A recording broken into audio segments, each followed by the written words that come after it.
Et ici, sur GBP JPY, j'ai fait cette erreur, regardez. On a ce mouvement de hausse, et ici, il englobe, mais regardez, il clôture pas en dessous. Et donc, du coup, j'ai été un peu impatient sur ça malheureusement, mais j'ai été quand même très smart dans le sens où je me suis très bien protégé SL au-dessus des 50% du coup de mon niveau. Ok, j'ai pas mis un SL là, sinon je me serais fait allumer directement. Donc petite erreur de ma part, d'accord, sur la semaine passée, et c'est d'ailleurs pour ça que sur EU à ce niveau-là, j'avais beaucoup plus d'intensité sur cette semaine pour me dire ça y est c'est bon, je vais pas répéter la même erreur. Ici j'ai bien attendu, je sais que le prix part à la baisse. Donc ici je rentre là, SL ici, donc voilà, le prix remonte après à ces niveaux, on va descendre en plus petite unité de temps pour que vous voyez davantage ce qui se passe là. Hop, hop, hop, hop, hop, hop, hop, hop. Ici, pareil. On revient du coup, mince, autant pour moi. Tac.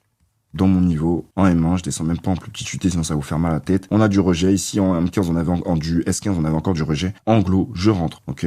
Je rentre encore à ces niveaux, et c'est au-dessus. Et là, on revient ici, et c'est en M3, du coup, que je prends ma position. C'était la dernière et c'était la meilleure, en fait. J'aurais juste dû, en vrai de vrai, attendre, ici, dans ma zone, rejet, grosse bougie qui envoie encore à nouveau. Et c'est ici, au-dessus des 50% de la zone. Et je vais target quoi? Je vais target ma zone ici, mon niveau ici, et l'autre évidemment était bien plus bas, d'accord? Parce qu'un SL beaucoup plus large, etc. Donc j'allais chercher beaucoup plus.